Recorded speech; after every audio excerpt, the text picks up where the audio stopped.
In this week's EV news, Renault's chairman warns of a Chinese storm looming over Europe's EV market. MG's parent company plans a European factory. Onto look to be struggling as they lose one of their main funders.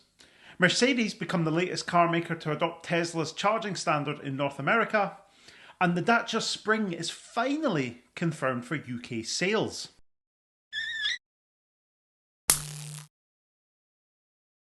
Welcome back to another EV news, and last week's video was an absolute flyer. It seems there's an awful lot of you interested in the potential reasons why Volkswagen sales might not be so great. If you haven't seen that one, do check out the link in the description. As always, make sure you like this video, and if you're new to the channel, click subscribe and turn notifications on to make sure that you don't miss out on the latest EV news. A Chinese storm is looming over Europe's EV market. Renault's chairman Jean-Dominique Senard has warned, as Asia's superpower dominates key raw materials to make batteries for zero-emission cars.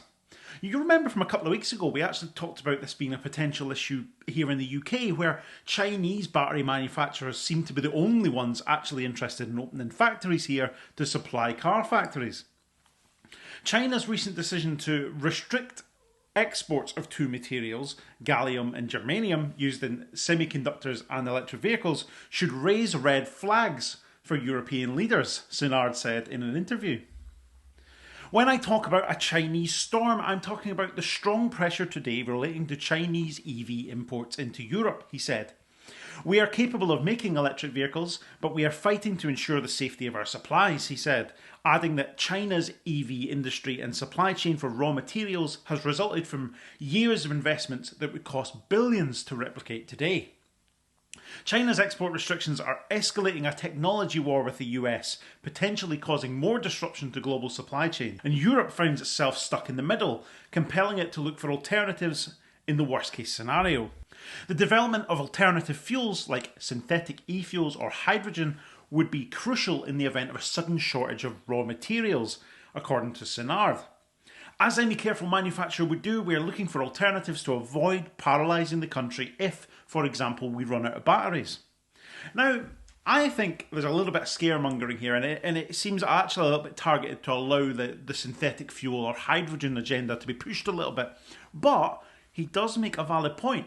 Europe has, on the whole, just sat back whilst China have established their capabilities in both raw materials and in manufacturing. So why are we now surprised that this is a genuine threat? If we've done absolutely nothing to establish homegrown capabilities in these areas and establish the rights for mineral extraction and all that stuff, how can you then be surprised China's going to dominate and then we become dependent on them? It's absolutely crazy. I mean, so much like when we talked about UK battery factories, I'm sure you're going to have some very, very strong opinions on the over-reliance on China for raw materials and battery manufacturing. So get yourself into the comments and let me know what you think. But this does seem like a problem entirely of our own making, and not just the UK, Europe as a whole, right? We've just sat back and allowed China to do their thing, and now we're kind of realising, well, if for some reason they restrict the supply of batteries, we're going to be in trouble. Well, maybe we should have thought about that and should have established our own means of production ourselves. But, well, what can I say? Like I say, I'm sure you'll have some very strong opinions, so do let me know in the comments. Next up, some more Chinese manufacturing news. Could MG be about to build a factory in the UK? Well, probably not. But their parent company, SAIC Motor, have unveiled plans for a new European manufacturing base, the location of which they're staying very tight-lipped on for now. They sold 530,000 units outside of China in the first half of 2023, with nearly 70% of those coming from the MG brand. European MG sales stood at about 115,000 for the same time period. That's more than double what they sold over the same time last year. So, SAIC want to build a European factory. That makes an awful lot of sense if they're going to be selling more and more cars into Europe. So SAIC want to build a European factory. That makes a lot of sense if they're going to be selling more and more cars into Europe. I saw a lot of murmuring on Twitter about this. Could MG be returning to the UK after they pretty much closed down the entire Longbridge operation? Oh, they used to have a production facility in Europe, in Longbridge. Let's be honest, the UK is only a small part of the European market. and it is now one that is significantly more difficult to trade with than EU member states.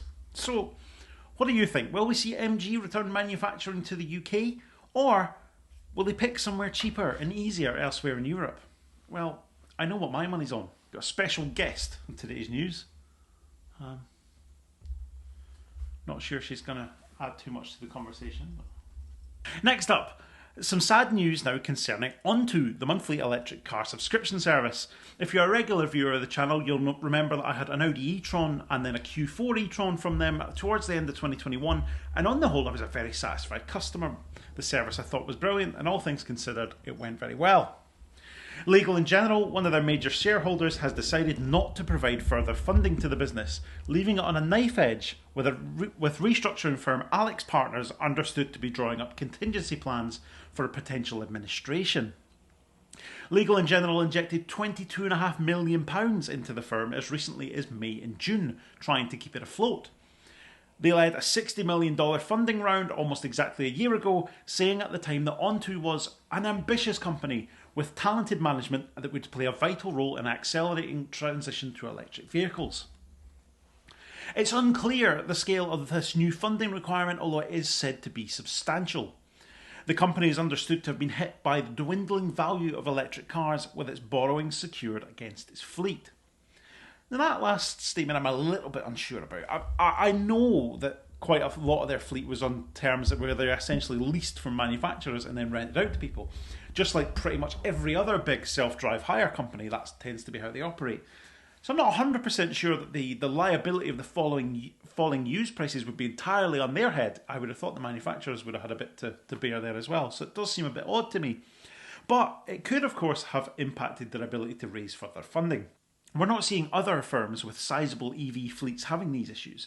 So you'd think it was much more likely that there's something about the way Onto operates that's a little bit odd and that isn't quite working.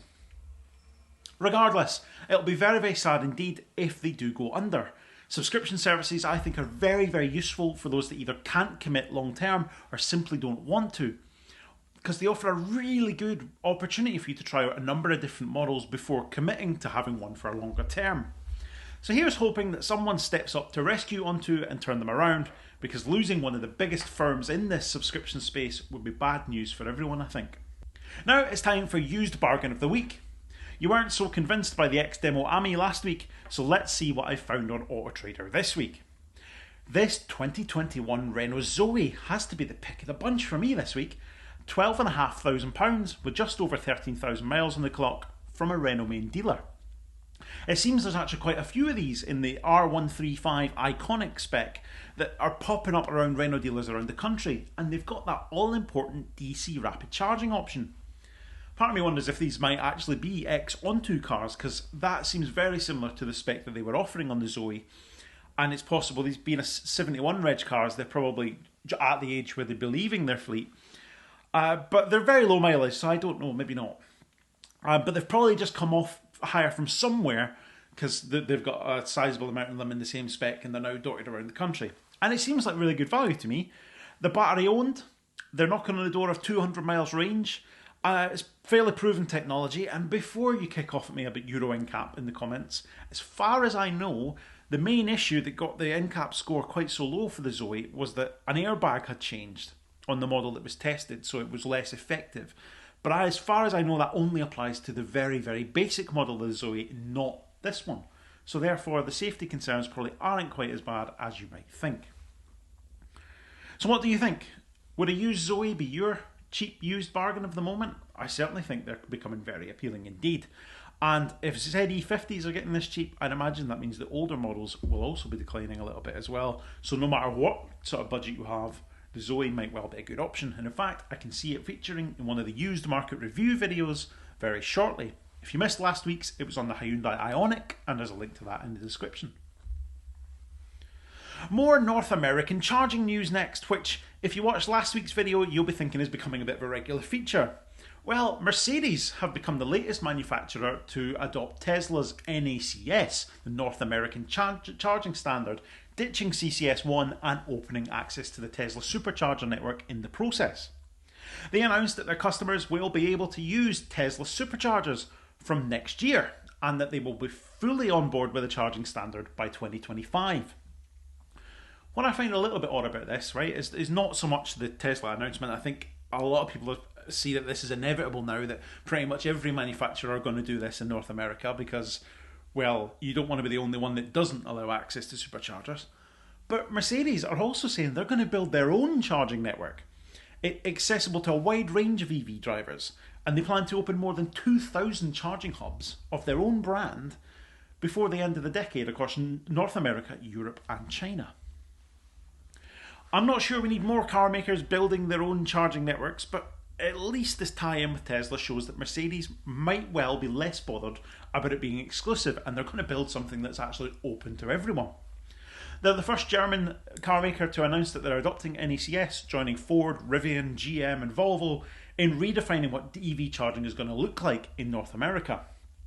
As I said in the last video, it's not of great relevance to us here in Europe, where CCS2 absolutely reigns supreme, and that's not going to change, but it does show a rapidly changing landscape in America, and I think it's really interesting that manufacturers now seem to be rushing to make sure they're not left out on this.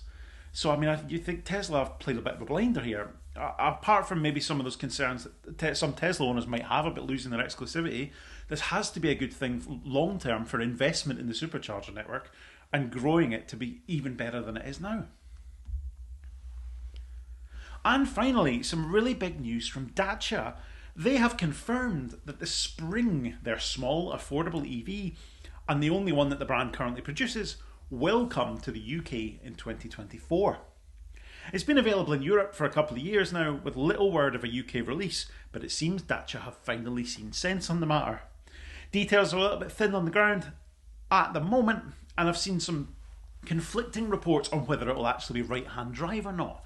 The first raft of articles that broke on this said it would be offered here in left-hand drive, but the most recent Autocar article, there's a link in the description, says that it will be right-hand drive. I think it would be a little bit foolish for them to launch it in left-hand drive here in the UK, although, I mean, it hasn't stopped Tesla with the Model S and X, and obviously didn't stop Citroën with the Ami, so you never know. But certainly, given a lot of the backlash there is about offering left-hand drive cars in a right-hand drive market, I suspect Dacia would be much better off doing a right-hand drive conversion and offering it on that basis. What they have said though is when the Spring does arrive in the UK, it will have gone through an extensive midlife facelift, boosting its appeal and bringing it more up to date with the rest of Dacia's current lineup. What is quite interesting though is Dacia's CEO is actually quoted as saying that if they did the Spring again from scratch, they would cut the battery in half, stating that the average Spring in Europe currently only does 10 miles per day, so the 28 kilowatt hour battery it's fitted with is way over the top. I find that pretty interesting because I think it flies in the face of this insistence people have that any EV absolutely must have a 200 plus mile range, and if they were to launch it with a smaller battery, you know it would bring the price down a bit. So you never know, small battery EVs are the way to go, as long as the charging keeps up, I guess. So keep your eyes peeled for more news from Dacia. I'm sure the Spring will be a massive hit here when it finally arrives, and I can't wait to see it. But that's all for this week's EV news. Do make sure that you get your opinions on these stories in the comments. There's always some pretty interesting discussions to be had, and I'm sure you will want to make your input known. As always, make sure you like this video, and if you're new here, subscribe to make sure you don't miss out on the next one. Thank you very much for watching, and we'll see you next time. You'll need to let me know what you think of my co-presenter here as well. Maybe we can get her a speaking part in future videos.